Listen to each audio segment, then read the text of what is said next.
Thanks so much for listening to our podcast. Please subscribe. We're trying to get this out to many people. Again, please subscribe. I say it many times so we can get this interview out to as many people as possible. Again, you're going to see one of our returning guests, Lorna Grayling, and she is on again. She was on before about a week ago, maybe a little bit longer, speaking about her new book, Kidnapped, which is an incredible story. Definitely go back and listen to that interview. Definitely buy the book. It's truly an incredible story. And she's on today to speak about loss. We've all lost something throughout this coronavirus, whether it's been physical health, mental health, maybe a family member, a friend in general. So she's going to talk about how she's got through loss and how we should all get through these times of loss in general. So Lorna, thanks so much for coming on. It's always a pleasure to have you on. You bring a lot of inspiration to this conversation, and we're looking forward to having you on again. So thanks again. Oh, thank you so much. Well, it's awesome to be back on your show. I'm so privileged. And thank you. I believe you guys are having so much snow there by you. And man, it's been a rough week for many. Well, I'm hopeful that I'll be again, like we were talking before we started recording. I hope I'm going to be down in your neck of the woods for quite a long time, fairly soon. And I will be extremely grateful for the weather. And there's so much to do in that neck of the woods as far as, outside. So I'm hoping that happens soon. But let's get into the conversation. Can you give, for the people that did miss our last interview, and again, if you did, please go back in the videos and definitely check it out about Kidnapped. But can you tell the viewers that did miss that episode about Kidnapped, just a very short, quick synopsis about the book and where they can get it? Sure, yes. So my husband was kidnapped in 2010 and held for ransom and tortured. And it was a horrific event in our lives. And I wrote a book about the story. It's chapter by chapter, exactly how it happened, where he was when they ambushed him. 55 rebels just came, took him hostage, ripped him from his crew bus, literally pulled him out there by his neck. As he climbed out of the bus, they immediately turned around, shot one of his crew members, just emptied the gun into his body, shot his friend in the leg, and they shoot until they could hear the bones break. And they were just so vicious. And the story is about how we got through this as a family.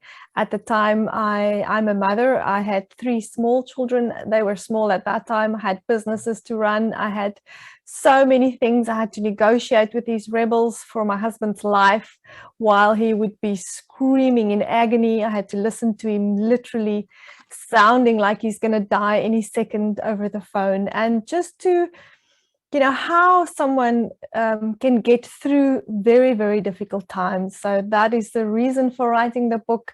I know that, it can inspire other people. Our stories can inspire others.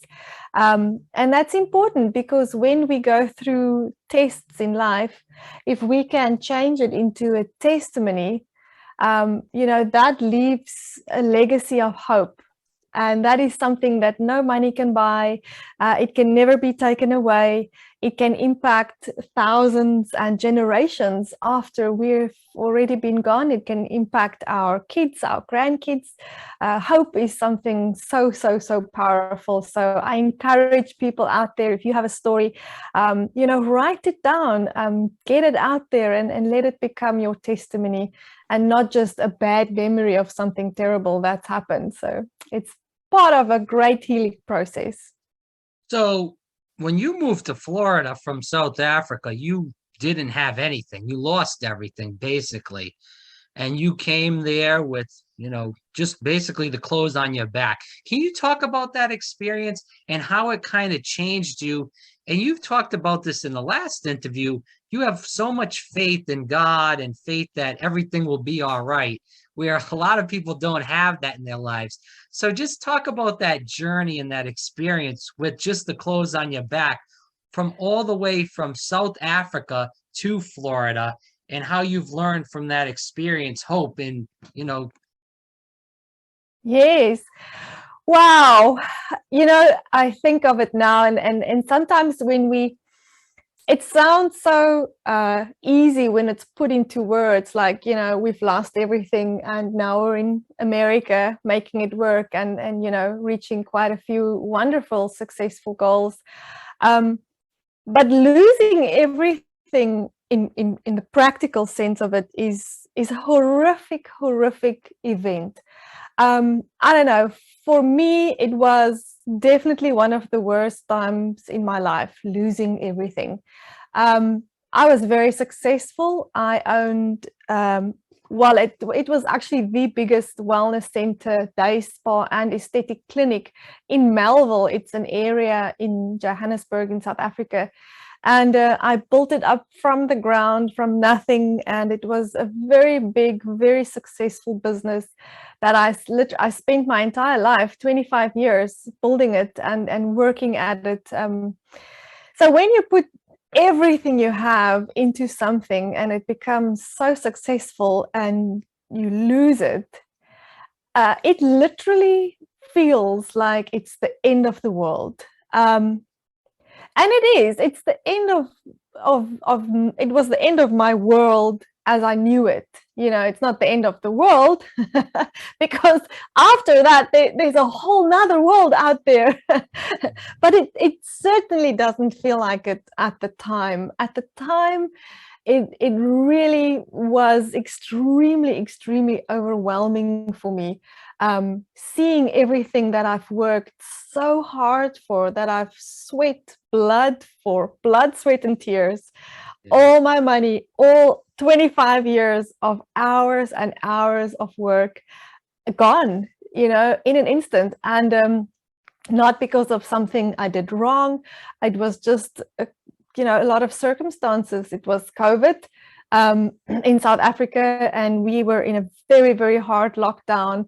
My husband as well was unable to work for 18 months. He's an international sound engineer and a comms engineer. He works on all kinds of sport productions. And he was just unable to travel, no income. And it just is what it is. And we had to sell what we could. We lost our home, our cars, and I lost my business. And just after all this had happened, we were robbed. We were sleeping one night, and I was just starting to get up again. I was starting to make movies and films and things, and advertising videos for companies doing social media marketing. And we had a home invasion, and armed robbers came into our home and took everything. They stole all my video cameras, all my sound equipment, lighting, computers, even backup drives, hard drives, everything I was using to film with. So again, just as I tried to get out from this, felt like my world had just fallen in again, and plus still COVID.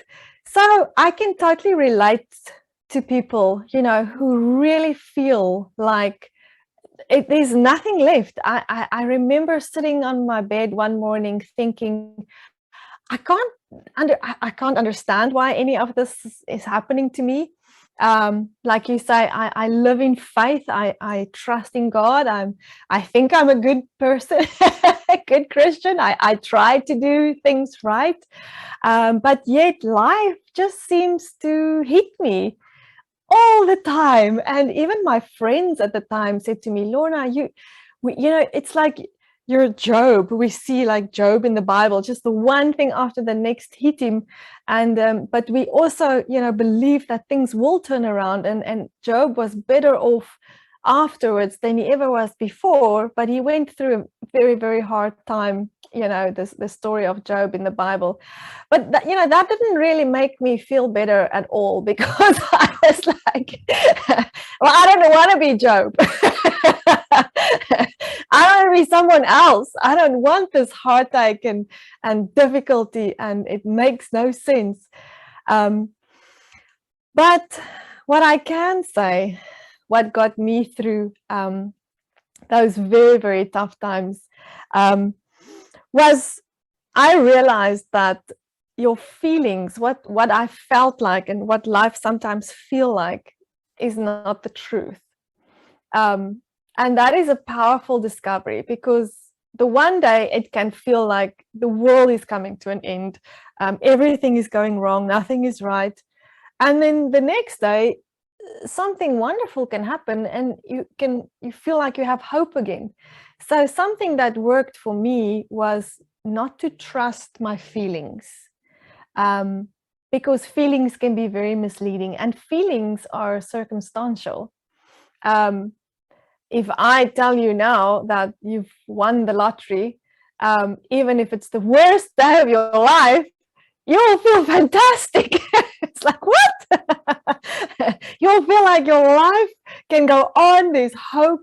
So, if we can find hope in something else other than our feelings, it's quite a powerful discovery. And that's one of the tools that really helped me get out of a severe, I would say, state of depression.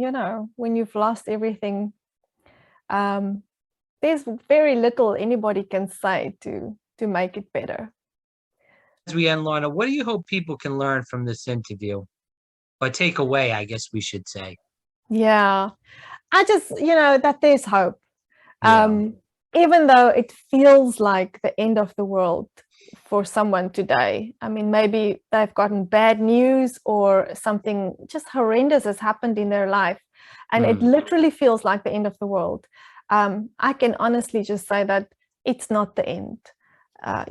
For me, I've had so many circumstances in my life where it literally, I could not believe what had happened to me, and it definitely felt like the world collapsed and it's the end of my world. But I can sit here now and look back and know it wasn't the end of the world.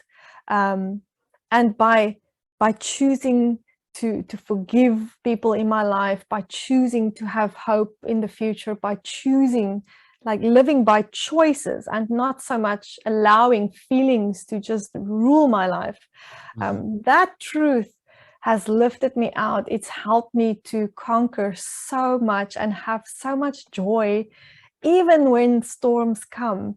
Even in the middle of the storm, I can focus on having peace and focusing to believe that this soon will pass and that things will turn out for good, no matter what happens in my life right now. Yeah, that has just been such a profound thing for me, and it really pulled me through some horrendous times. Lorna Grayling here on Fire Breathing Rob. The book is Kidnapped, as shown on the screen. Definitely check it out. Definitely get it. And once you read it, definitely pass it on to your friends. So, Lorna, thanks so much for your time. I'm looking forward to our next conversation. It should be fun on the many things that you've done throughout your life.